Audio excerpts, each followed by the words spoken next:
now. So welcome everyone to the first of the Deconstructing Immigration talks run by Ullapool Museum. I'm Siobhan Beatson, I'm the manager, and we have Dr. Kehoe and Dr. Reid with us today, who are going to be presenting their talk. I've just got a few wee housekeeping rules, and then I'll pass you over to Dr. Kehoe and Dr. Reid. First of all, we're going to keep everybody's on mute, just so nobody's distracting anybody else. We will have questions at the end. Feel free to pop questions into the chat whenever you feel, and we'll get them read out at the end, and we'll have a bit of a question and answer session. And that's kind of it. If anyone has any questions, please pop them in the chat. If you've got anything questions that's outside, again, pop them in and I'll sort all them out while the presentation's going on. So I will pass you over to Dr. Carly Kehoe, who will make the introductions. Thank you very much. Thank you very much for that, Siobhan. And hello, everybody. I hope you can all hear me. I'm speaking today from Mi'kma'ki, the ancestral and unceded territory of the Mi'kmaq people. Mi'kma'ki is covered by the treaties of peace and friendship, which the Mi'kmaq and Maliseet peoples first signed with the British Crown in 1725. The treaties did not deal with the surrender of lands and resources, but in fact recognized Mi'kmaq and Maliseet title and established the rules for what was to be an ongoing relationship between nations. This peace and friendship treaty was reaffirmed on the 22nd of November, 1752. I also want to acknowledge that there was a fundamental disconnect about what the treaty actually meant. Unlike the Mi'kmaq, the British Crown never intended for this to be a treaty of peace and friendship. It never intended for the Mi'kmaq to be an equal nation. Rather, the treaties focused on the submission of the Mi'kmaq and the implementation of English law at the expense of Mi'kmaq law. And I use the term English law deliberately because Scots law did not apply. My name is Carly Kehoe, and I'm a professor of history and Canada Research Chair in Atlantic Canada Communities here at St. Mary's University in Halifax. But I'm also the proud former employee of the UHI Centre for History in Dornoch. And the reason why I'm mentioning that is because the Centre for History was where I really started to be able to think more critically and engage, I think, more thoughtfully with where I come from. I come from Cape Breton Island, which is connected to mainland Nova Scotia. But it's a pleasure to be here, and it's a pleasure to be connecting with you all this afternoon. The reason why I did the land acknowledgement the way I did next with some of the themes that John and I are going to talk about in our discussions this afternoon or this evening. And I do it this way because as a prof, it's really important for me to help my students reflect on their place in this world and where we are. It's also an important process related with reconciliation, which is a thoughtful reflection on how we came to be, how we are where we are today, and the significance of the past. It's also important because it helps us to think about how research is progressing. And you'll get a sense of that from the papers that John and I give this afternoon. And so the way we're going to organize this talk is with John will speak first, and he will talk about the 17th and early 18th century. And then I'll talk more about settlement in the late 18th and 19th centuries. And if I could just take a moment to say a few words about John. It's an absolute pleasure to introduce him. He is a professor emeritus of history here at St. Mary's. He's also a senior research fellow of the Goresbrook Research Institute for Atlantic Canada Studies. And I would say a prolific scholar who has had a significant impact on the development of history in Atlantic Canada. One of those people that helped us think about our region differently and its significance in Canada.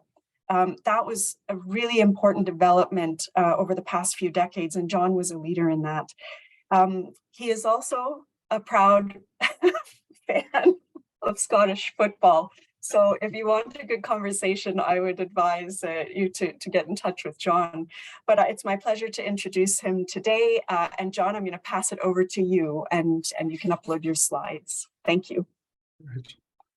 Thank you very much, Carly, and for that very kind introduction. And let me begin by saying that it's a pleasure not only to share the panel with Carly, but also to thank Siobhan and the organizing team for organizing this excellent event and, in fact, excellent series.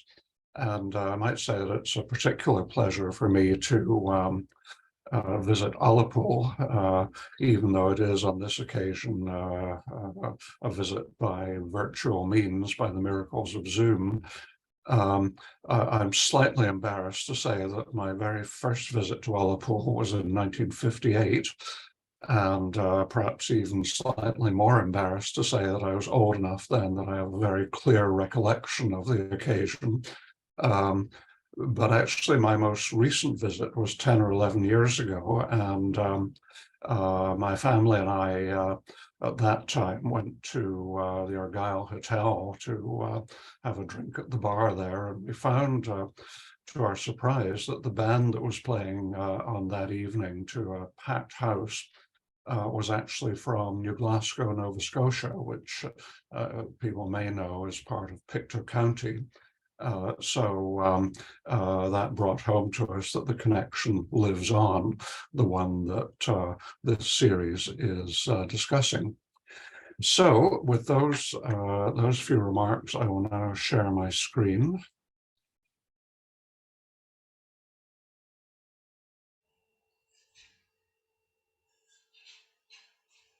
And here, hopefully you can see my title, Nova Scotia, the origins of where the 18th century Scottish settlers thought they had arrived. So as you heard a moment ago from Carly, my presentation will focus primarily on the earliest history of the colony of New Scotland, later known by its Latin name of Nova Scotia, but more especially on the way in which this geographical name, which was well known to the 18th century Scottish settlers, and of course persists to this day, for well over a century was at best an aspirational idea that had no real connection with Scotland. Wherever the Scots of the 1770s thought that they were landing and potentially settling, the reality was that they were landing in Mi'kma'ki, the territory of, as you've heard, the indigenous Mi'kmaq people, and that their subsequent history would have to deal with that reality, whether through conflict or coexistence. Now, the present-day symbols of Nova Scotia do indeed have a direct relationship with the origins of New Scotland, although they also have key elements of being in the phrase coined by the historians Eric Hobsbawm and Terence Ranger in 1983, invented traditions. Sir William Alexander, a member of a landed family in Clackmannanshire, first attracted royal attention as a poet, and eventually in 1626 became King Charles I's Secretary of State for Scotland. Already by that time, Alexander had been an advocate of Scottish colonization in North America, and in 1621 had received from King James VI a notional charter for a large proportion of Mi'kma'ki, along with most of the neighbouring Wollastoqua territory, to be known as New Scotland.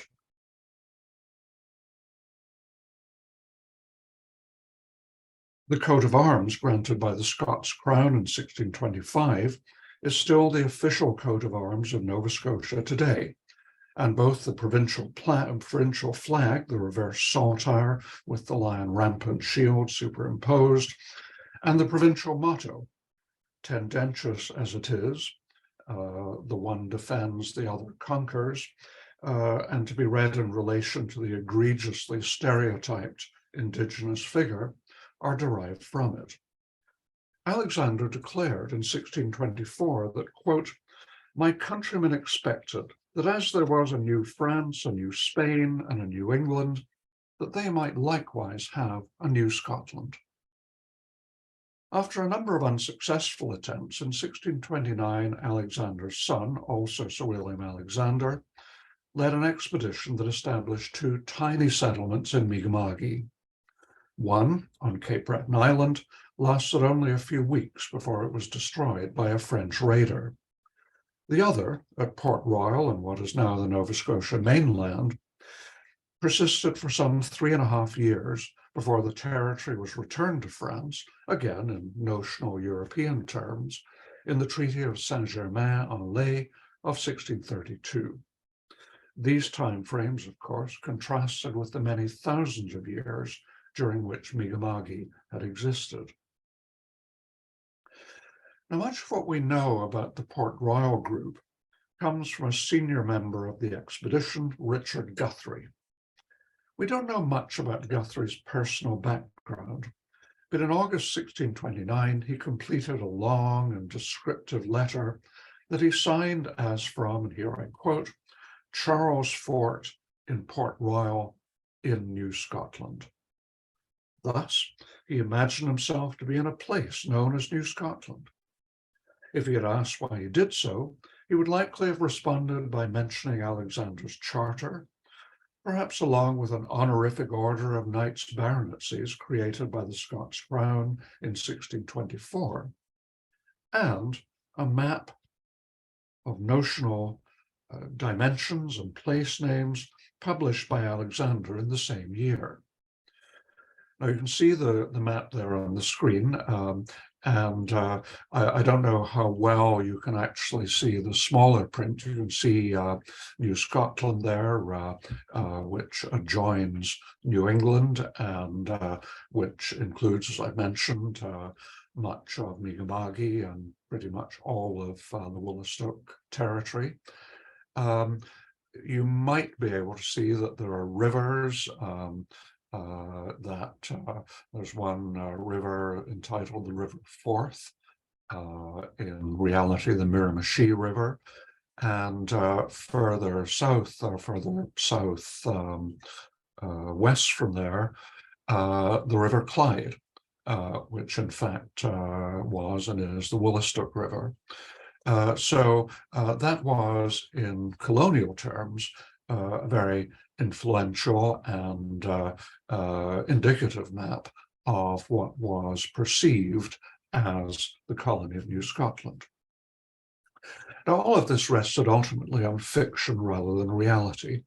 Although the idea of these events as a foundation story for the later province of Nova Scotia persists even in 2023 in some places on a number of official provincial websites. And the history taught to generations of non-Indigenous children in Nova Scotia and embodied in publications by well-known authors insisted that no matter how short-lived the Scottish sojourn had been, it still represented the foundation for a glorious tradition that led directly to much that is important in the province's past, present, and future. Now, by contrast, serious examination of the relevant historical evidence shows clearly how indirect and often disconnected was the path from the brief Scottish sojourn to more recent developments. So, am I going to suggest this evening that the Scottish project of the 1620s and 30s should be forgotten about and abandoned to deserved obscurity? Well, no, not at all. It would be strange if I did, considering that beginning many years ago, I spent a certain amount of time and effort in studying it and writing about it. And more importantly, and more centrally, even fictions can have profound historical significance.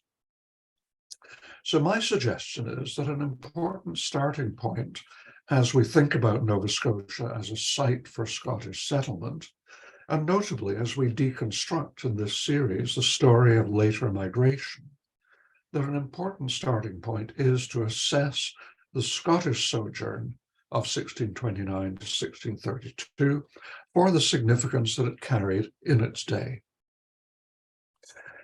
In purely European terms, it was no more and no less successful than most of the other tiny European efforts at colonial settlement in northeastern North America. By contrast, Massachusetts Bay was the major exception, in that it did lead to substantial population transfer, massive environmental change, and what the historian Francis Jennings defined many years ago as, quote, the invasion of America. But Massachusetts was the outlier. It was the product of English religious and economic interests that operated in spite of, rather than because of, the efforts of the English equivalents of Sir William Alexander. Seen in its widest European context, the Scottish effort at colonial enterprise was an interesting example, but really not at all remarkable in its placement of a small and tenuous group in short-lived support of a wildly exaggerated territorial claim. But it is in what was for the would-be colonists the most immediate and urgent context of the Mi'kmaq Scottish relationship that things, I would suggest, become much more interesting in a slightly different historical sense. It was a relationship between peoples who differed profoundly in cultural terms and in so many other ways, and thus it's inherently difficult as a relationship to define. But as we're reminded by a recently renamed park in the city where I live, in Halifax, peace and friendship are values that could, and at times did, bridge the gaps created by cultural disconnects and sometimes by outright conflict. What I would suggest is the key to understanding the nature of the brief relationship that developed at the time of Charles Fort at Port Royal is to begin by recognizing that the Scottish presence for those 3.5 or so years represented a small and fleeting incident in a much vaster and more complex history of Mi'kmaq. Even as such, however, the short era of the Scottish project did mark a significant evolution in Mi'kmaq-European relations, particularly in the role of Port Royal, which today is known as Annapolis Royal, as a space for diplomacy and trade. Now, previously, this vicinity had served as a diplomatic and trading center involving the French. Mi'kmaq initiatives at Charles Fort thus extended the relationship to a different European nationality. If Sir William Alexander's charter from the Crown of Scotland were to be read superficially or in isolation, it might give the impression that the diplomacy was a Scottish initiative. Although the charter used conventionally condescending language towards Indigenous nations, it emphasized the importance of, quote, cultivating peace and quiet, and it included friendship and alliance as among the specified means of doing so. Now, it's true that Alexander did have authorization to take up arms against the Mi'kmaq population if deemed necessary, quote, whereby they may be reduced to order. And yet, just bearing in mind that last provision, the realities on the ground were entirely different. The idea of the handful of Scots taking up arms against confident and well-organized Mi'kmaq neighbors was quite simply ludicrous. It's true that this portion of the Charter does serve as a reminder that by intention at least, this was a colonialist venture, and that colonialism eventually and ultimately would prove to be immensely destructive when accompanied much later by demographic and environmental pressures. And yet, nevertheless, for now, New Scotland was no equivalent of Massachusetts Bay. And when it came to diplomacy, the initiative rested clearly with Mi'kmaq and perhaps also with Wolastoqey proposals. Now, going back to Richard Guthrie's letter, Guthrie recorded no fewer than 4 Indigenous visits to the Scots in the single month of August 1629, of which at least 3, maybe all 4, but at least 3 were diplomatic in nature, including gift-giving and invitations to trade. One visit to Charles Fort was by a Mi'kmaq group from quite nearby, upriver, who, quote, according to Guthrie, begin by giving of gifts. And then, naturally enough, they expected gifts in return. To Guthrie's mind, they denoted, again to quote from Guthrie, a people among whom people may live very well.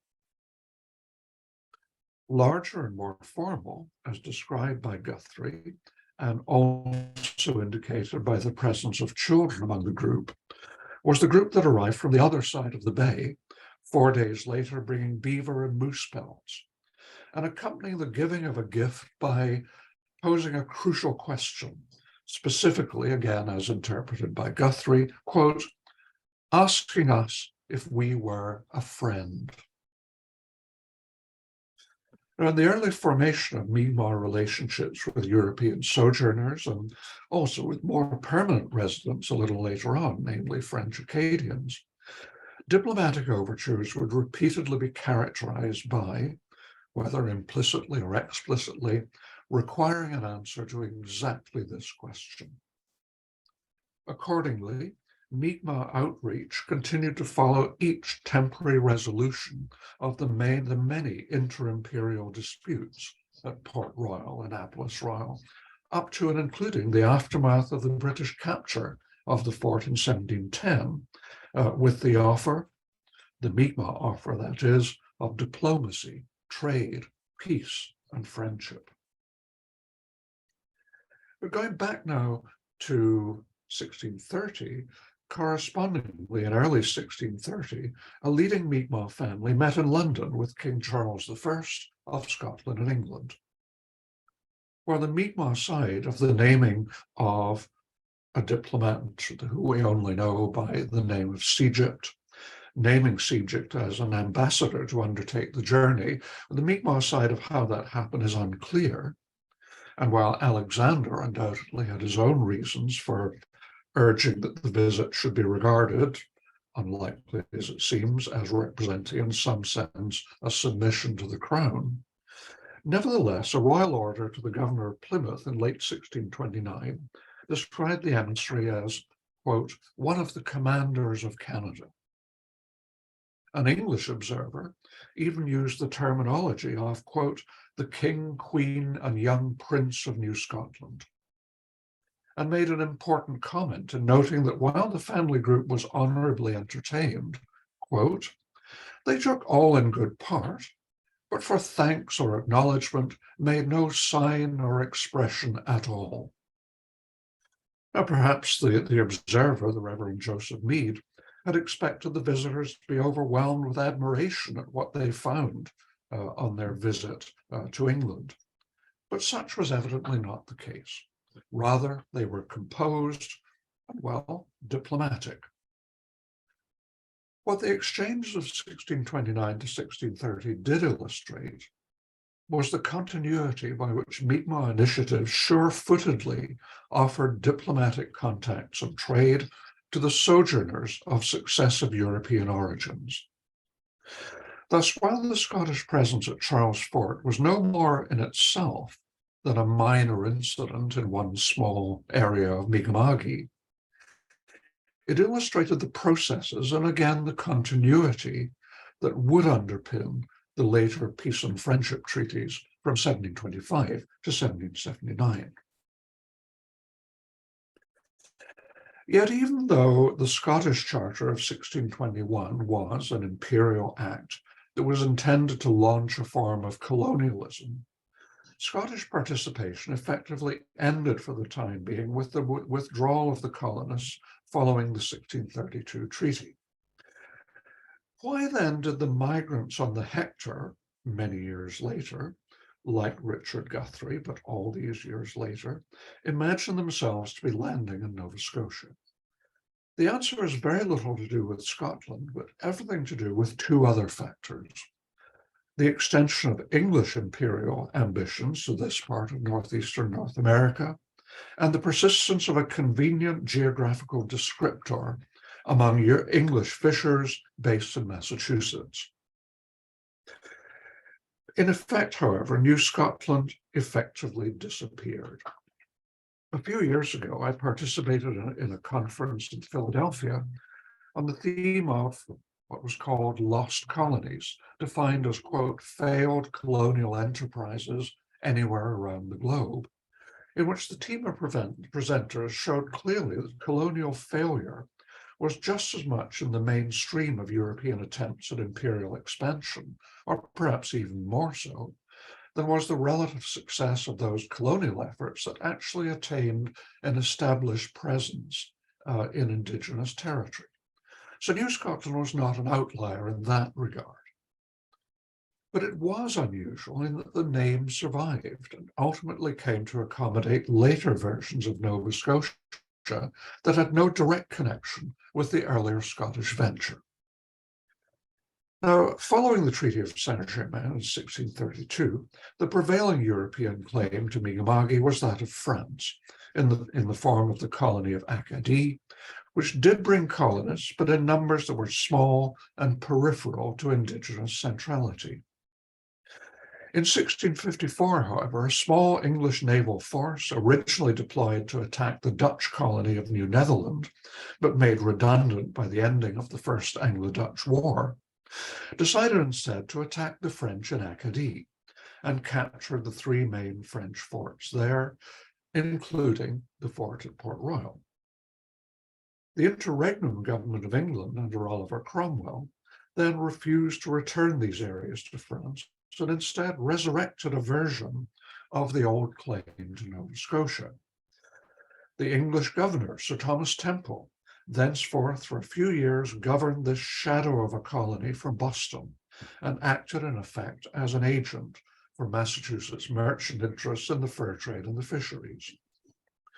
Treaty negotiations with France then intervened again, and in 1670 the restored English crown turned over its claim to Nova Scotia once more to France. But this time it was as a pure geographical term that the name survived in Nova Scotia, as fishing vessels based in Massachusetts ports such as Salem and Marblehead consistently referred to their inshore voyages as taking place off the coasts of, quote unquote, Nova Scotia. A brief New England occupation of Port Royal under Sir William Phips in 1690 again yielded a brief and ephemeral English claim to Nova Scotia. But it was in 1710, a much more serious British expedition, this was of course shortly after the Union of 1707, set up a lasting regime at Port Royal, now renamed Annapolis Royal after Queen Anne, and the establishment of a British colony to be known as Nova Scotia. Now let me pause here momentarily to recognize that the foregoing rather breathless summarization of several decades of imperial history might reasonably be seen as dry and indigestible. But I hope that one important point may have emerged, namely that Nova Scotia had become entirely disconnected from Scotland.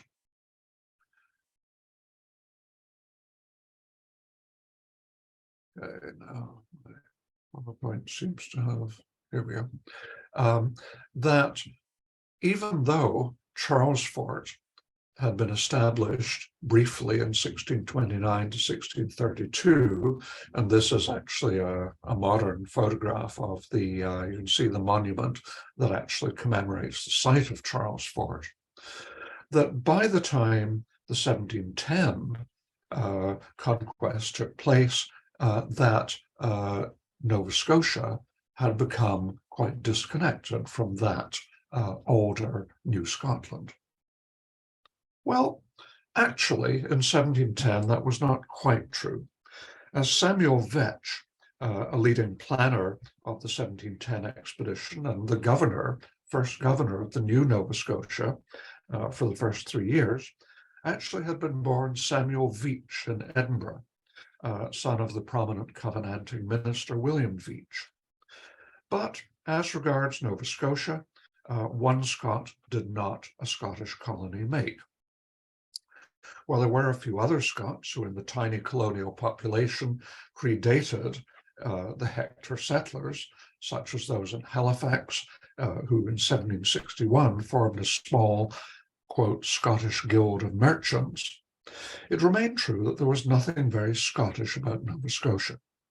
And Highland migration as such, even though it's quite possible that there was a small scattering of Gaels among the pre-1773 colonial populations, nevertheless, Highland migration in a significant sense was conspicuous only by its absence.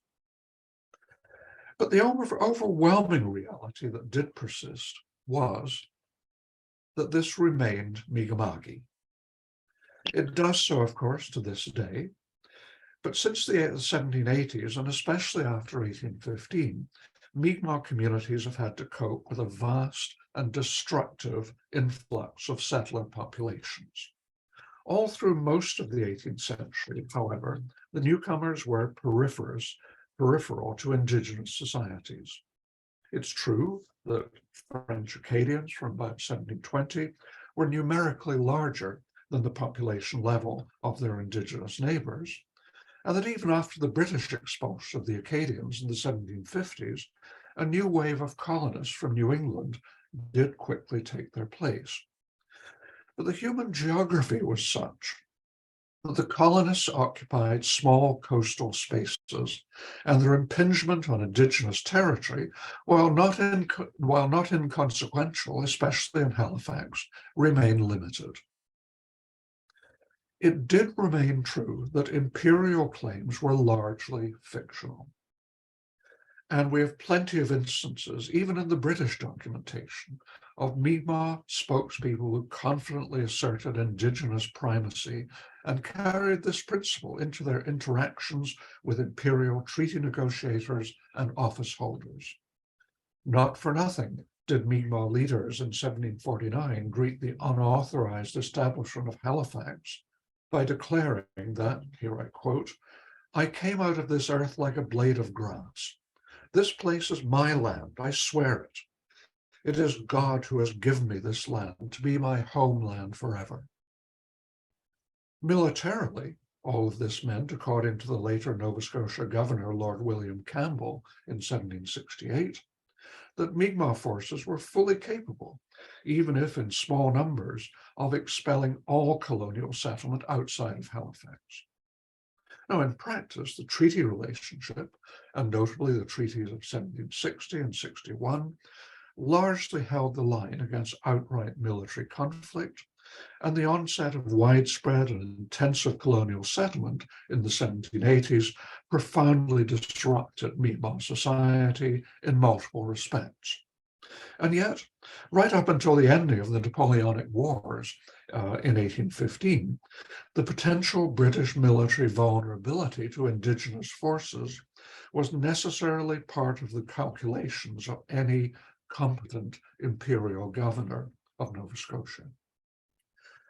Thus, what I would like to leave you with is that the Nova Scotia where the Hector settlers arrived in 1773 was, for the most part, a thoroughly Indigenous space and a thoroughly Indigenous landscape.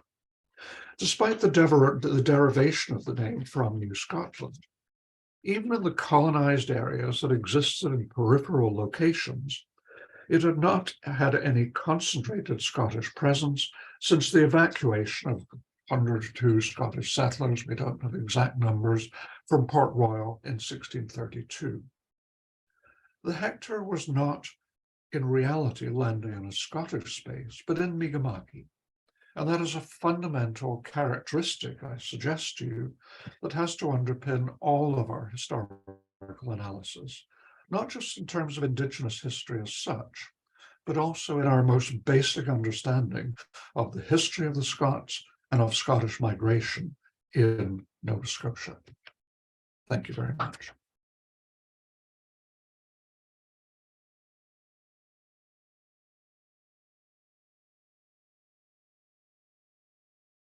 Thank you, Dawn. I'm going to take it over for the next, say, 15 minutes or so. And leading on from what John had said, I'm going to talk a little bit about the current research that I'm working on now to show you how it's moving forward from the 17th and 18th century into the late 18th and 19th century, and how, as historians working in the field, we're being confronted with these challenges of rethinking or trying to understand things that we may have missed. And I'd just like to say, yesterday, there were two colleagues that returned to Scotland. They'd come over from Historic Environment Scotland to work with me and look at some of the landscapes and help me, particularly an archaeologist, help me to understand a little bit more about what I was seeing. And it was brilliant. So thanks to Historic Environment Scotland for that. But I want to talk a little bit about colonial privilege, because it's a theme that I'm working with very carefully at the moment. And I want to talk a little bit about the Catholic dimension of that, because I think it's quite interesting how minority groups use colonial privilege in a place like Cape Breton Island in the late 18th and early 19th centuries. And then I'll talk a little bit about some of the work that I've been doing on the land grants for Cape Breton Island in particular, and show what I've been finding in terms of heavy Scottish settlement. And then I'll talk a little bit about, just to tie up at the end, kind of where this research is headed as the next phase, which involves hopefully Historic Environment Scotland.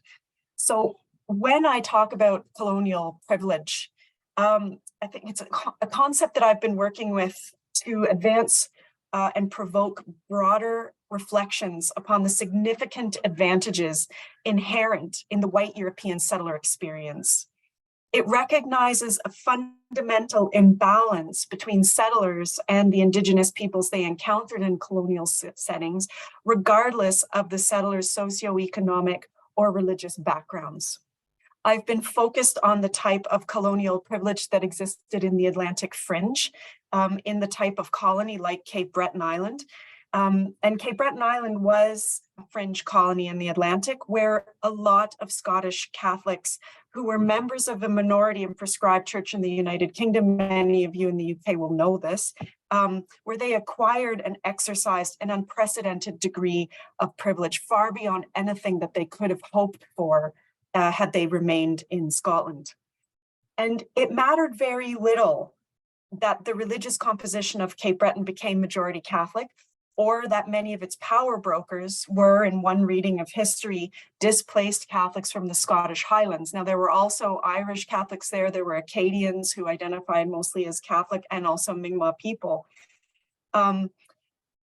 Because the displaced Catholics from the Scottish Highlands were members of what we might commonly think of as a victim diaspora. And that's something that we need to weigh up when we are looking at settlement and the legacy of settlement, because one of the legacies of settlement is that they had to leave where they were originally from. The reason, though, why it mattered very little about the religious composition of Cape Breton is that the result for the local Indigenous people, as John has outlined, the Mi'kmaq, were entirely familiar. Religious missions, which Cape Breton Island became with the arrival of the French in the 18th century, were the precursors to the theft of land and resources. You see this extremely clearly if you look at the petitions for land that were made in the late 18th and early 19th centuries, early to mid 19th centuries. And the Scottish who, all the Scots, Catholics and not, who interacted with the Mi'kmaq and who pretended friendship, gained economically in significant ways. And this may have been by design or simply the inevitable logic of settler colonialism. But it could matter very little to those who had thrived prior to European contact, only to find their land resources and belief systems systematically undermined by Catholic settlers from the United Kingdom in the early 19th century. There's a scholar over on our side of the water named Jennifer Reid, and she wrote a very important pioneering essay on religion and sense of place in relation to the Mi'kmaq and settlers from Britain. And she established that sense of place was extremely important for belonging in the context of religious minorities. But she warned, importantly, that if we overlook this, the significance of place, we risk missing important components of the colonial experience.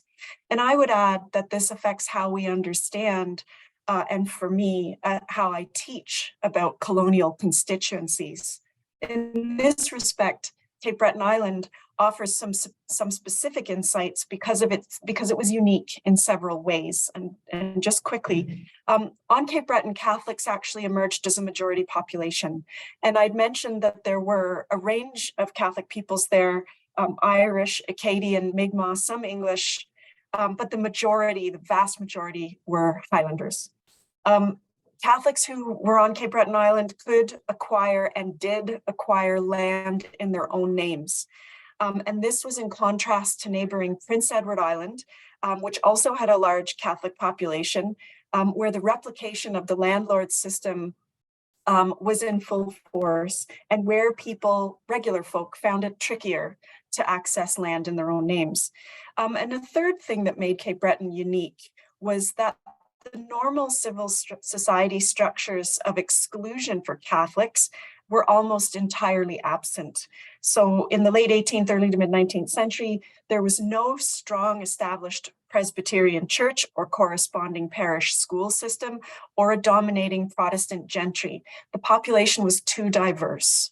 And those three components help us to see Cape Breton as an interesting case study. And also, some of you may know this, some of you may not know this, Cape Breton Island was a separate colony from 1784 to 1820. So it was not joined back with Nova Scotia until 1820, which meant before that period, it was operating differently.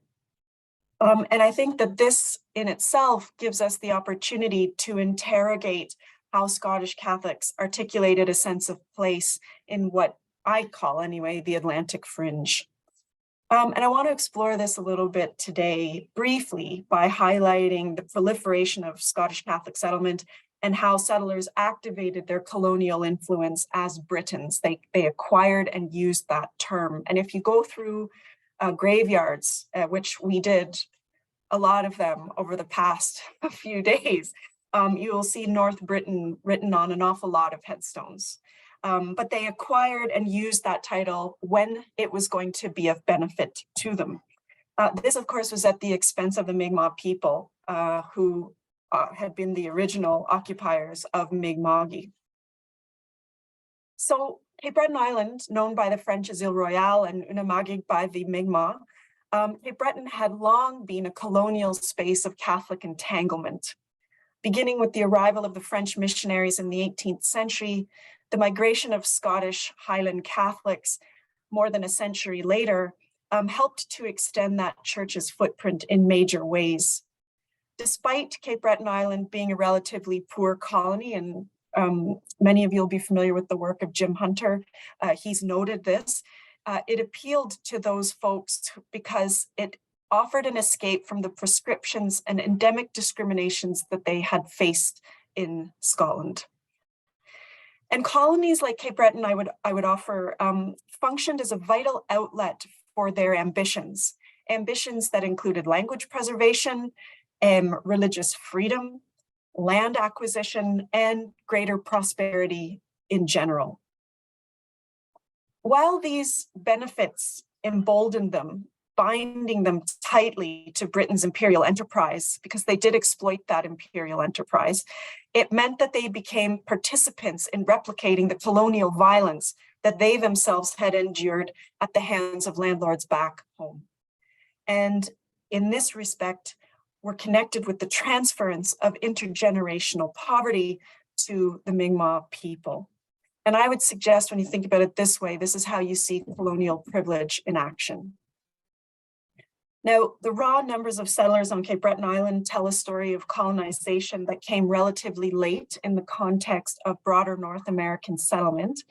but was contemporary to the resettlement of colonies in the Caribbean, such as Trinidad, Dominica, and Tobago. And it's always important, I think, to put what's happening, what became Atlantic Canada, into this broader international framework, because it was all connected. But the main difference is that Cape Breton was sparsely populated before the late 18th century. And I'm sorry if you can hear children screaming outside. I think school just let out or something, and they're having a great time. So apologies for that. But Cape Breton was sparsely populated before the late 18th century. And so when the Scottish Highlanders started arriving in large numbers, the consequences for the Mi'kmaq were serious and felt quickly.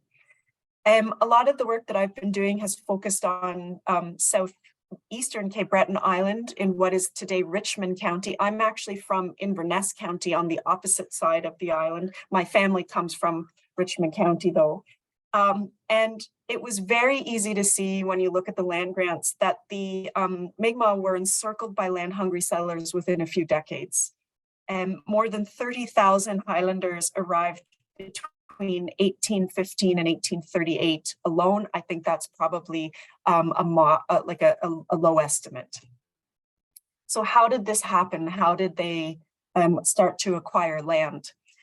Prior to 1817, anybody who wasn't a former soldier or loyalist could only get something called a license of occupation. This wasn't a land grant, but it gave them a license to be on land. After this point, new legislation was brought in, and this expanded eligibility for land grants, which saw, as you might expect, it will not surprise you, a dramatic rise in the number of applications from Highlanders, particularly people from Inverness-shire and Argyllshire, who had been arriving from the 1810s as the clearances became, as they accelerated. But there was also an interesting component to the migration, and there were a significant number of people coming across from Prince Edward Island and from what is now Eastern Nova Scotia. They felt that land was easier to acquire in Cape Breton, and in the case of Prince Edward Island, they were rejecting, I think we can see this as them rejecting the system of landlordism that had caused them problems back in Scotland, and they certainly didn't want to engage with it in Prince Edward Island. They wanted land of their own, and Cape Breton to them was the best option. And I just want to, in terms of how quickly they started to encircle Mi'kmaq spaces, I just want to give you 3 examples of migrants who came from Prince Edward Island, but they were Highlanders. They'd first gone from the north, from the Highlands to Prince Edward Island, and then over to Cape Breton. They're all MacDonalds. So Donald, Alexander, and Ranald MacDonald, probably related because of where they settled and because of where they asked to settle. And I've taken 3 quotes from their 1815 petitions for land to show this encirclement in real terms, because they use the proximity to Mi'kmaq spaces as where they wanted their land to be. So Donald MacDonald, the first one, he was 44 when he petitioned for land. He was a baby when his parents migrated over to Prince Edward Island. He was a year old. And he notes he came from North Britain and that he was, quote, desirous to cultivate and improve a lot of land on the south side of the Indian Island with his wife and their 9 children. In this case, the Indian Island, in the 3 examples, it's Chapel Island in the Bredor Lake. The next example is Alexander MacDonald, 48 years old when he petitions. He was probably 8 or 9 when he came over to Prince Edward Island with his parents originally, also noted North Britain. And he requested, quote, land in a cove to the eastward of the Indian Chapel on the southern side of the Bredor Lake for himself, his wife, and their 10 children. Finally, Ranald MacDonald, 22 years old, was a PEI-born man of Scottish descent. His parents were the original emigrants, and he sought 200 acres, fancying a lot of land joining the Indian boundary on the west side. He noted that he planned to name, and this was interesting, he planned to name the land Glenaladale, and certainly a nod to the Glenaladale estate in the Western Highlands and the settlement of its former tacksman, John MacDonald, 8th of Glenaladale, when he first made the move to Prince Edward Island in 1772.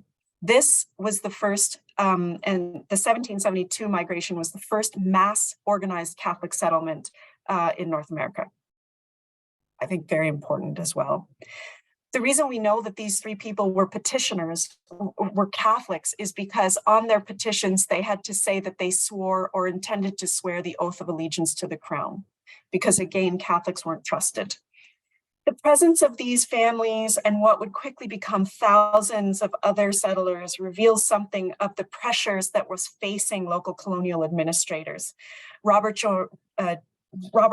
George Robert Ainslie was Cape Breton's lieutenant governor at the time, and he raised this with Bathurst, the Secretary of State, in 1816. He was feeling the pressure, and he explained that the island's population had reached 7,000, and that the power of giving grants instead of crown leases would alleviate some of the pressure that was difficult or almost impossible to describe.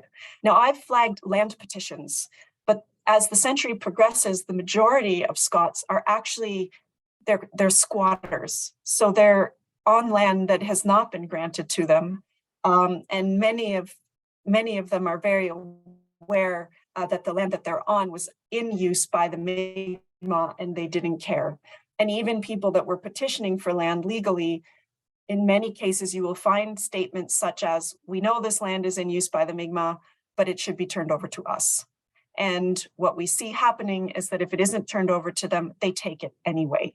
So there was a lot, I would say, of land theft and bullying happening by Scots of both groups, Protestants and Catholics. Now, this measure, Ainslie added when he was talking to Bathurst, trying to get him to approve some legislation, he added that it had no object in view but public utility. The expense will be little or nothing. He did not factor in the Mi'kmaq people or how they used the land traditionally. This had the desired effect, as you might imagine, and then some. The number of petitions jumped dramatically as people holding licenses of occupation sought to convert them into grants, formal grants, and as new migrants petitioned for new parcels. And there was one really great resource I found at the National Archives in Kehoe, and it was a chart of names and it covered the period of February 1st to the 10th of October, 1818. And it showed the names of 234 petitioners who were recommended for land grants. What we don't know is how many people petitioned for land and didn't get it. I haven't been able to find that information, but we know that there were 234 approved just in that period. And again, it doesn't count squatters. There was people were requesting land anywhere from 50 to 500 acres, so small to very, very significant holdings. And while many were Irish, Acadian, also Jersey people and English people, the majority of the petitioners that I've looked at certainly were from the Western Highlands and Islands of Scotland. And if you'll permit me, I just want to take a tiny bit of time to highlight a group of loyalist petitioners, because it's interesting and what they wanted to call the settlement is sort of funny. In several cases, petitioners indicated the names that they wanted to call the lot that they were given, or noted the names that had been assigned by a previous settler. And all settlers, in order to retain their land, had to promise to cultivate or to clear so many acres in so many years. They had to promise to have so many animals, basically that they were settling. And that if a settler didn't do this, they were at risk of losing their land. But the fact that they were naming their parcels gives us a little bit of information about their roots and their loyalties. And there was a group of disbanded loyalists. They were all Protestant soldiers from the 104th Regiment, for example, and they had petitioned land close to each other so that they could create a settlement called Laugh at the Yankees. This settlement also included many lots that were owned by Catholics. So what is interesting here is that, apart from the name, which I thought was really funny, you have a mixed community that is emerging. You see that less on the other side of the island as the time goes on, but on this side in Richmond County, southeastern Cape Breton, there was more of a mix happening. And there was a lot of economic activity happening in this part of the island as well. But the interesting thing about this particular settlement, which was renamed Soldiers Cove because I suspect that was more palatable to authorities, was that one of the people that petitioned for land in that settlement was none other than the Scottish Highland priest Angus Bernard MacEachern. And he received 500 acres in 1817. And he'd held a license of occupation before that, but then petitioned in 1817 for title to that. His intention was to put a seminary there. This never happened, but that's what he wrote on his petition for land. Now, interestingly about him, he was born in Kinloch Moidart in the Western Highlands. His parents were Jacobites, Ewan, Hugh Ban, MacEachern, and Mary MacDonald. They had emigrated to Prince Edward Island in 1772 as part of that early movement organized by Glenaladale. But young Angus was left behind when his family left for Prince Edward Island because the desire for him was to enter the priesthood, to join the church. And so he was actually schooled locally in Moidart before he entered Scots College at Valladolid in Spain to become a seminarian. He was ordained in 1787 and then was compelled to return to the Highlands because many of you will know this as well. If the Scottish Catholic Mission paid for the seminary time, then they had to promise to go back and serve their time in Scotland, so that because the church was very poor in Scotland at the time, and it needed all the people that it could get. So he was a missionary priest for a time, but it was clear that he missed his family very much, and he received permission to go to Prince Edward Island and join them in 1790. And what's important about him, and I think he's important on both sides of the Atlantic, but on our side of the Atlantic, he became one of the most influential but also dependable missionaries that the Maritimes had ever known. He was a recognized ambassador of Highland Catholicism, and he was a missionary that was widely respected. But like all other migrants, he was also a settler colonist. But very rarely do we hear religious personnel ever described in those ways. But when you ask for a 500-acre grant of land, that's exactly what you are. So this aggressive encroachment that I've talked about, and I'll end in a minute or two, is emblematic of the settler colonist mindset. And I want to bring you back to one of my central points, and that is that it is in opting to settle in one of the unfashionable fringes of the empire, the Atlantic world. Cape Breton is considered unfashionable, though I quite like it. Scottish Highland Catholics put themselves in a position to access and exploit their colonial privilege because they were willing to go and live where others were not. At a time when Catholics back in the United Kingdom faced significant discrimination, colonies like Cape Breton offered them an alternative, and many of them took it. So where I am with the research right now is it's very interesting because I'm looking at the landscape where people went, what they did, how they built, to try to understand how the communities that sort of, I know of, how they evolved over time and space. And I'd mentioned the colleagues from Historic Environment Scotland. They were here, and we've had some pretty serious forest fires in the last little while, and so we had to change our plans. We were going to do a lot of work in the woods and visit sites, and we weren't really able to do that. But the plan is to take Scottish archaeologists who are specialists in the archaeology and the built environment in Scotland, and have them come over and look at the structures that we have and the landscapes that we have, and help us understand the progression of communities. Two of the sites that I'm very interested in, if any of you have ever heard of a place in northern Cape Breton called Pollett's Cove, and another place called Lowland Cove. There's a lot of ruins there, and not a lot, but you can see them on the landscape. And so when it's safe to go back in, and colleagues can come back over from Scotland, we're going to do that.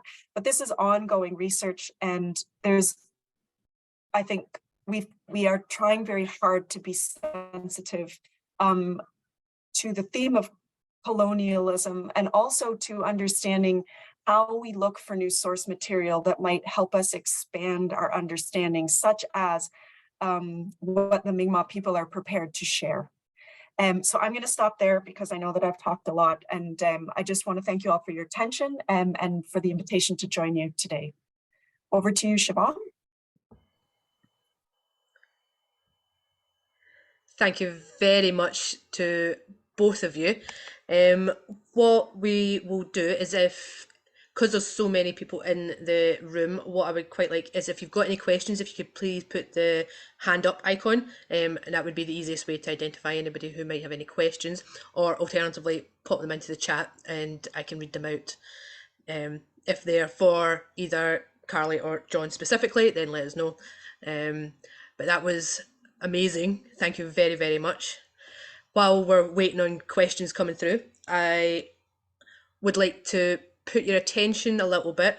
I know there was some issues with people from Canada, and specifically were not able to use the donation button on the Eventbrite. So I have put the PayPal link for the museum into the chat. If you're wanting to put donations in for the talk, then please use that one instead if you can't use the Eventbrite one. And it was and they wouldn't let me use two different currencies. So we picked one currency and we went with the PayPal for the other one. So we have some questions coming in just now. So it's from Jane McDonald. She's greatly appreciate this call in a sense in the replication of oppression down into the Indigenous folks who land was stolen. Oh, just a thank you, sorry. Thank you for this important work. It will follow you great interest. Well, that's absolutely great. Thank you very much for your comments. That was lovely. I've got a couple of questions if you want to start them off. And this one was actually for John. It was when you were talking about the kind of lost colonies.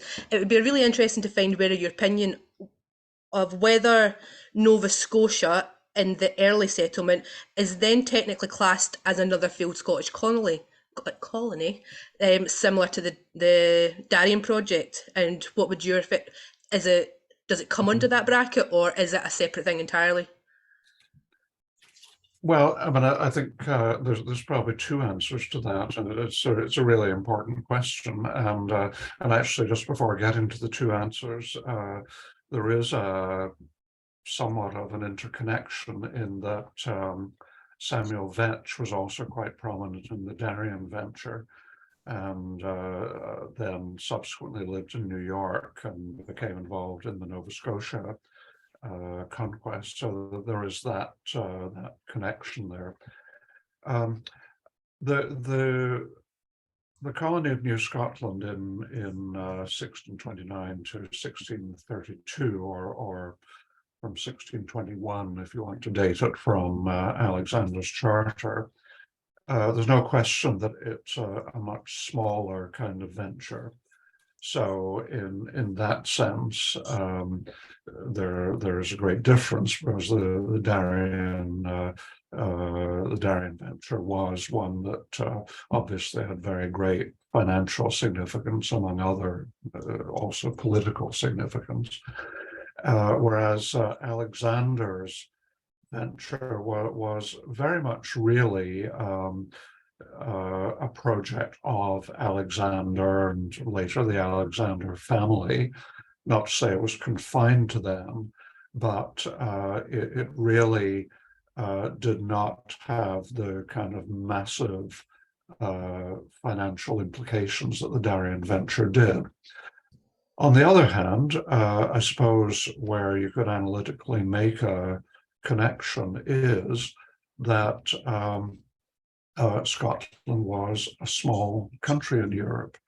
And the question was, for a small country such as Scotland or such as the Netherlands, what was the place of those countries? I mean, you could also, a slightly different scale, we could also say the same for Sweden. what was the place of those countries in the wider imperial evolution of the 17th and 18th centuries. And for all of these three I mentioned, I mean, you can make a good case for saying that at certain periods of time, they were very significant. And I would certainly say that the New Scotland venture was significant for the reasons I've set out earlier on. Not that it was particularly successful, but that it was part of a very important pattern of colonization of the time. But I think that the Darien venture certainly did illustrate the dangers for a country that was not France or even not England in terms of resources, getting into that imperial framework. So connected in some ways, maybe disconnected in others, I think would be my sense. Thank you very much. That's a great answer. There's a couple of, I've got a question from Malcolm for Carly. Says, I've come across the odd petitioner who chose not to settle and had the means to return to the Highlands. Presumably not many were able to, but have you found any? Hi, Malcolm. Nice to see you here. I am interested in this source because I would like to know more about it. I've not in the petitions. I haven't seen that happen, but I have heard about it, and you will read every once in a while, not necessarily that they've gone back to the Highlands, but that they've moved on. And I think that as the century progresses and Upper Canada looks a little bit more inviting, we see people going to Quebec and people going to what would become Ontario.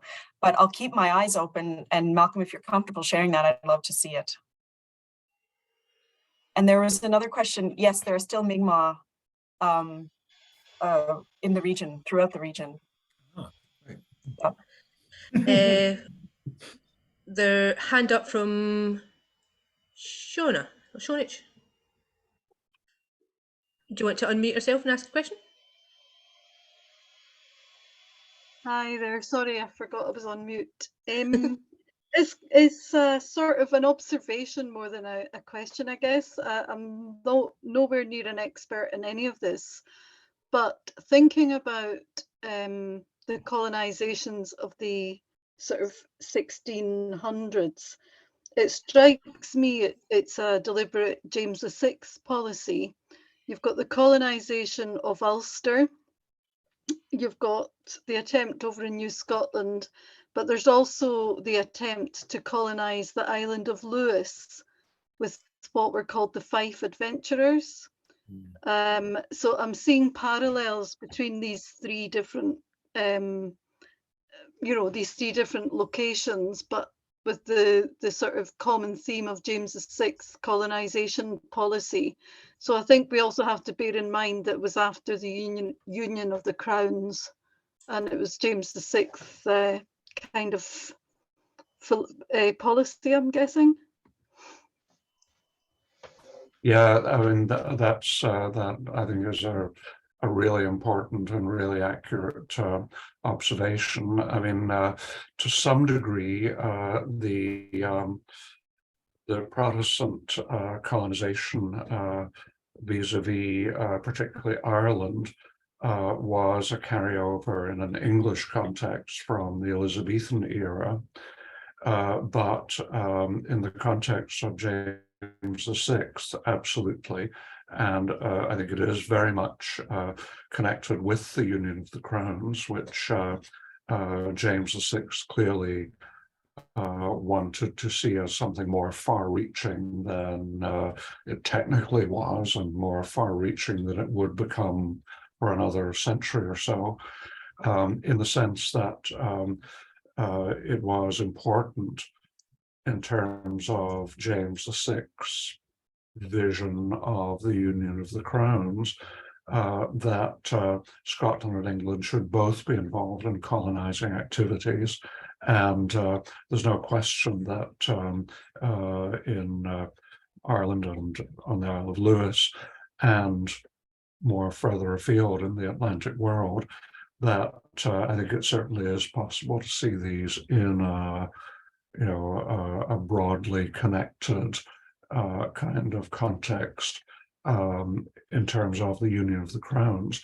And that could also, I think, be carried forward to Charles I, but probably with the additional element for Charles I, that there's a stronger element of personal patronage. And that's where Alexander assumes an even greater importance.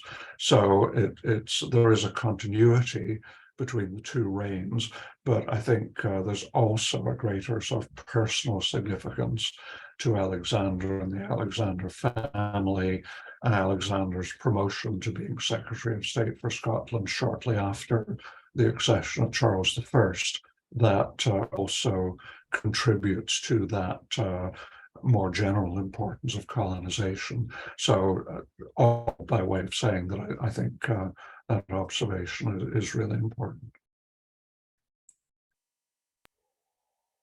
Thanks very much, John, for that. We've got another question in the chat from Stuart. I've seen the founding of Ullapool referred to as a colony. The Scots seem to occupy the role as displaced people rather than economic migrants. Is it known what proportion of the migrants, in fact, never became settlers in the sense of not getting the land? Is that one maybe directed at Carly? Is that those land grants maybe? That's a really good question, and it's an important point about kind of not labeling them economic migrants, because I think you're right.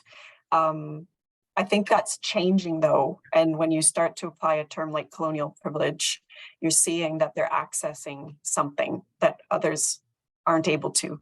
But in terms of not getting land, just I wonder if you mean officially not being granted land. It's hard to know a proportion who didn't, but we know that in the middle of the 19th century, over 50% of the land occupied was not granted. So I think that we still need to apply the term settler because it applies to anybody who was living there, who had made a decision to live there and to be part of a community for however long. Because it is complex, the process of settlement.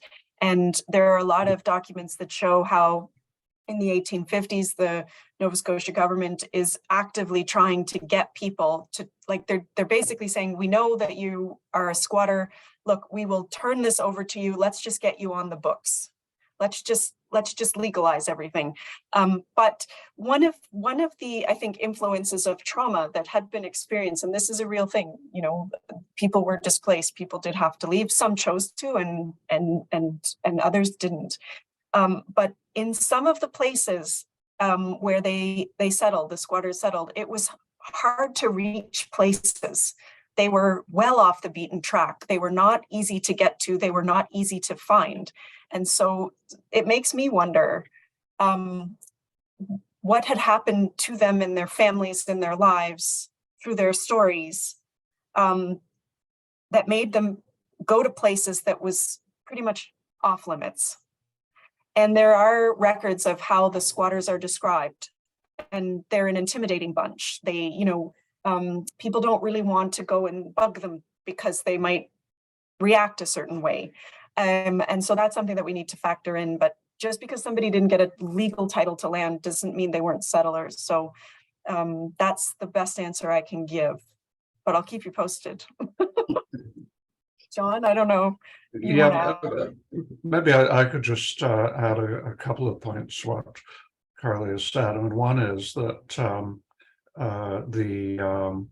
the late J.M. Bumstead, who was, you know, a very important historian of Scottish migration, who published a number of years ago, but he made the point strongly that it's problematic to read back the experiences of Scots who really were displaced in the early 19th century into the history of those who migrated in the mid to late 18th century. And Bumstead argued that in the earlier era, the migrants tended to be, not invariably, but tended to be people who had enough resources that they had more choices. So that may be another sort of way of looking at the sort of generality of the migrants. The other thing that I wanted to ask Carly, because Carly, you know much more about all of this era than I do, but do you subscribe to sort of the Rusty Bitterman theory of how earlier migrants got the more desirable territory and later migrants had to put up with the territory that was less desirable? I mean, again, it's something that you've studied that I haven't. Yes, I do. I agree with him on that. You can see the land close, especially the land close to water and waterways. It gets snapped up really quickly. And by the later waves, you see them in sort of central or very hard to access areas. So for example, the settlement at Pollett's Cove, it is very far up and it is hard to access. It is accessible by water, but it is hard to get to with any other way. That was 1840s. So that's much later compared to the people that were settling around, say, Arishat or St. Peter's. They were there by the end of the 18th century. And then they were acquiring land in there, like as soon as they could petition for a grant, they were getting it. They were much better off, much, much better off. So I completely agree with Bitterman's position. Yeah. Thank you. I've got a wee question myself, actually. Coming on from that, John kind of preempted my question a little bit. And was there any difference in the way that the immigrants treated the Indigenous populations, of whether they were displaced immigrants or whether they were the Catholic religious migrants who obviously came a bit earlier but weren't displaced in the same way that those who had been a part of the clearances had been? No, and you would have hoped that would have changed behavior, but it didn't. No, it was land, and what they wanted, they felt they had the right to take, and it didn't matter what background they came from in Scotland. It's interesting. Yeah, I completely agree with that.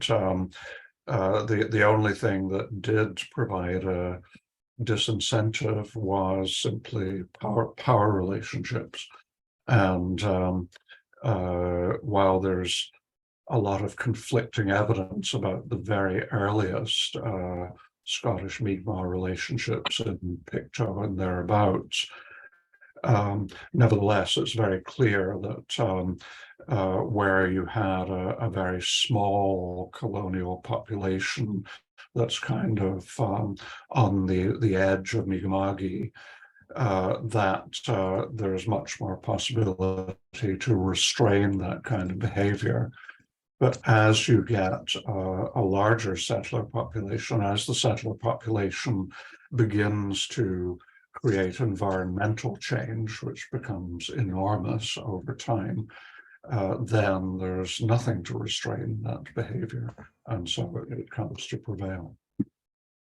And just to add, records in the National Archives show petitions from the Mi'kmaq basically saying the Scots are overfishing, they're taking advantage of the resources, they are not protecting the space, they're killing too many caribou and deer. We have a problem, we are worried. So they're petitioning the Crown to say they're not behaving the way we feel that they should. Like, it's interesting with Jane's come back into the comment and saying that this war over resources continues today with the violent clashes between the Canadian fishers and the Mi'kmaq over fishing rights.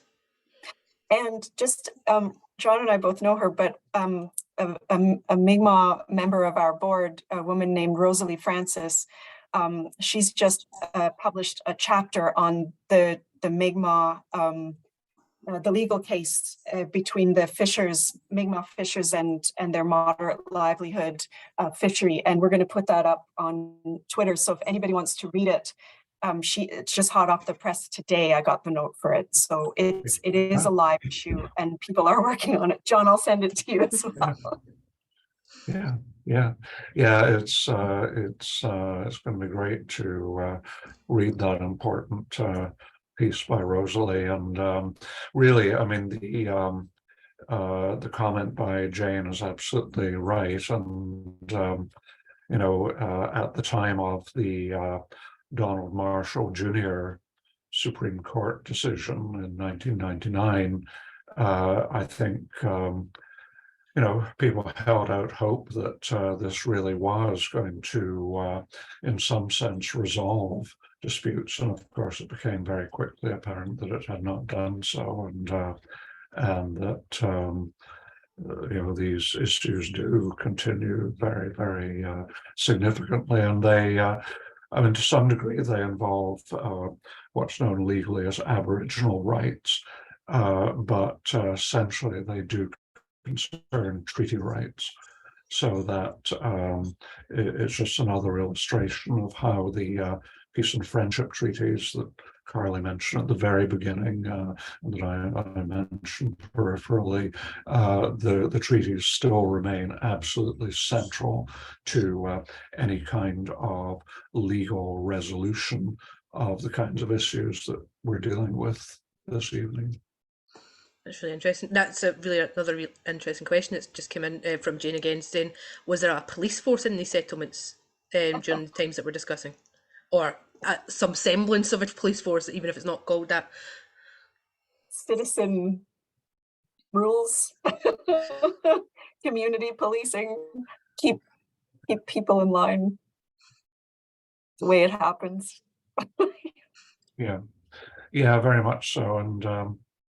And also, I mean, I think relevant is the evolution of political institutions and the way in which, while you cannot talk about democracy in this era, you can talk, particularly in Nova Scotia from 1848, about representative government and the powerful way in which that gave a political voice to settlers who, in whatever social context they existed in, were land hungry in some sense, and how that also provided a kind of legal justification for things like regularizing, as Carly has just mentioned, regularizing squatters on Indigenous land, or even in some cases, and there are particularly egregious examples of this in New Brunswick, actually selling off portions of the very small amounts of land that had been set aside as Indigenous reserves, actually through the actions of the representative assemblies, actually selling off pieces of this land on petition from settlers. So it's you know, in a certain sense, there's a sort of ongoing dynamism to settler colonialism here that goes on through the 19th century.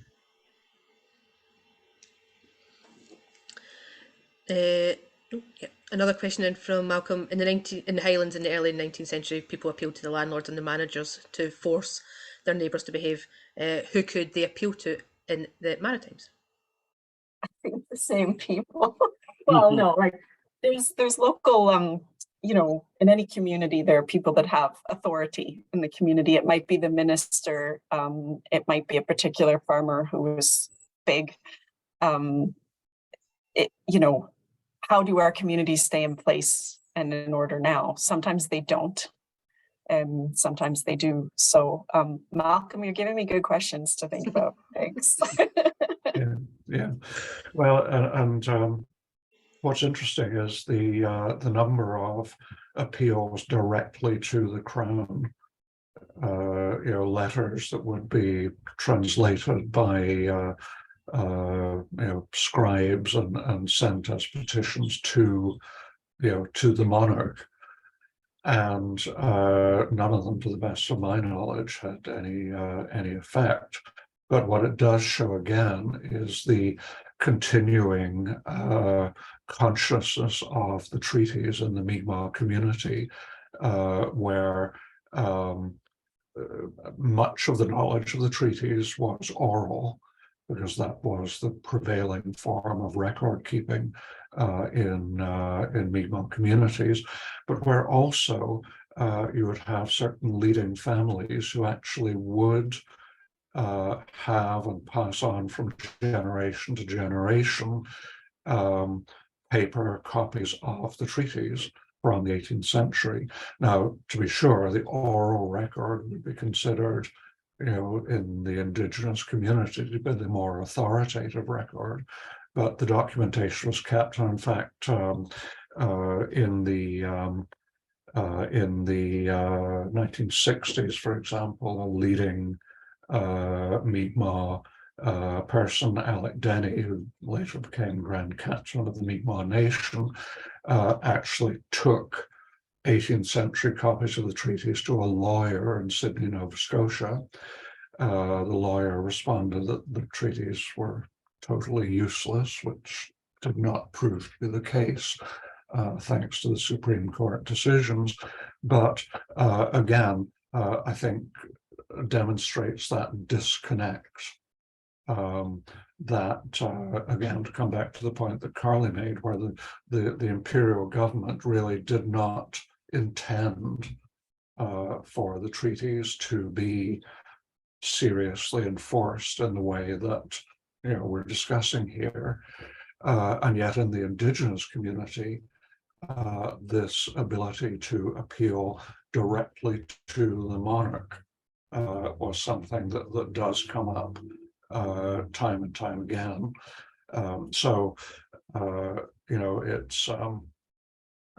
It's an example of, again, this very difficult and complex relationship that depends a great deal on just simply power dynamics. The treaties of peace and friendship were meaningful in exactly those terms when the Indigenous side was wielding real economic and military power.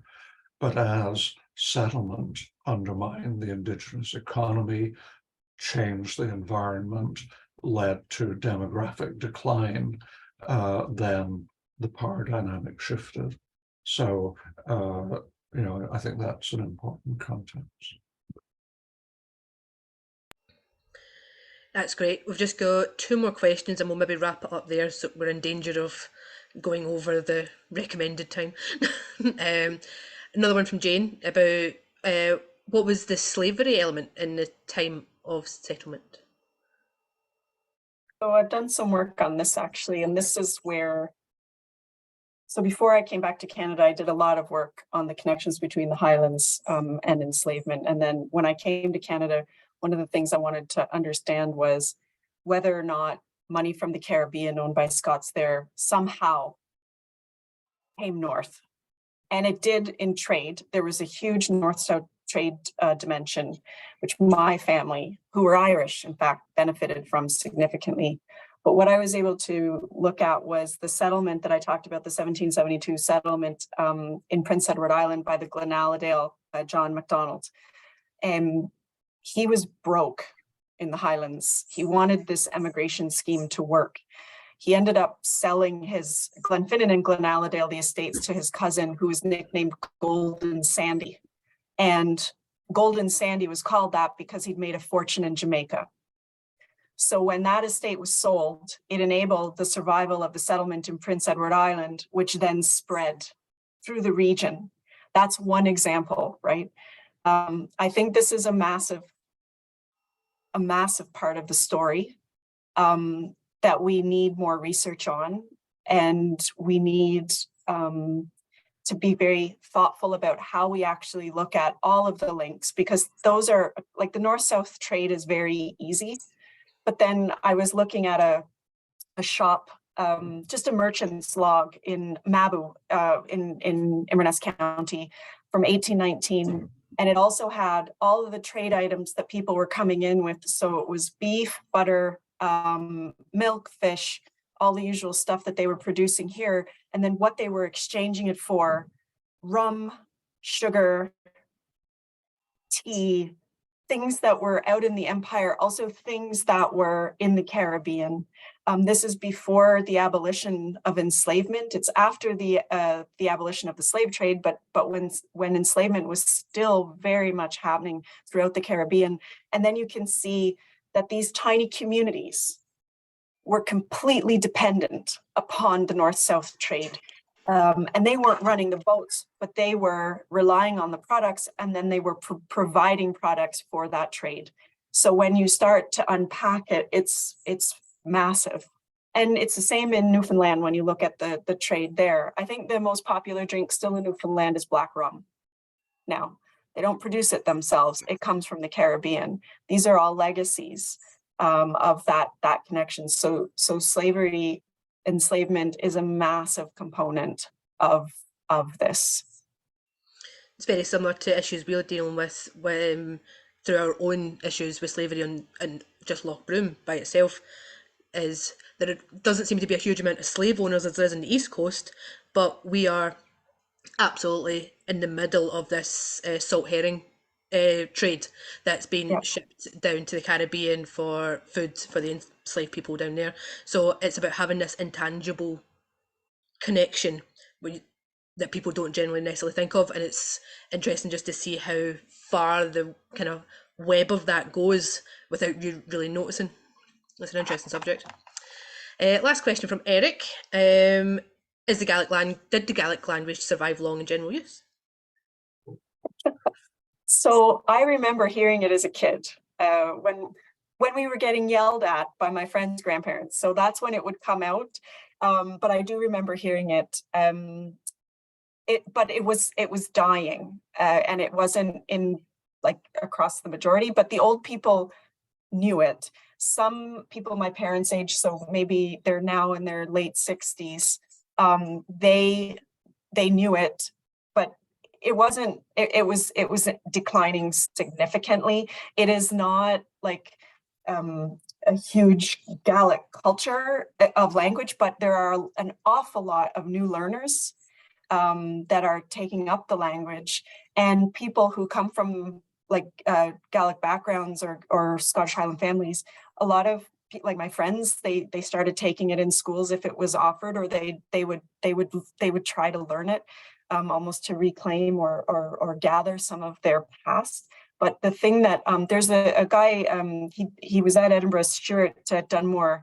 He'd done an awful lot of work on Gaelic learners in Scotland and in Nova Scotia. He's done some great stuff on that. So he's really the expert on that, or Rob Dunbar, or those folk over there. But we do have a really, I'd say, a good culture of Gaelic, of learners, new learners here.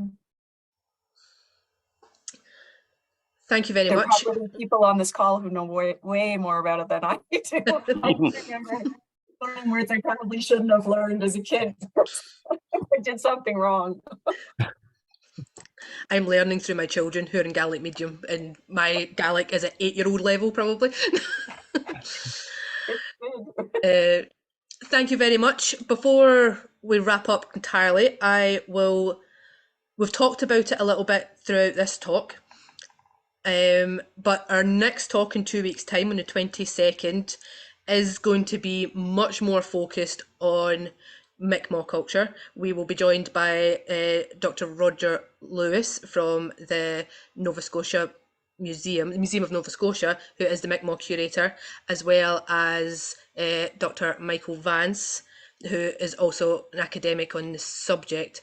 And they'll be doing a slightly different take, and we'll be using much more of a museum collection based to talk about the story and the influences that the settlers had on the Mi'kmaq from a Mi'kmaq perspective. And I think that's quite key here, that we are not just lots of talking heads talking for them, but we're including them within the conversation.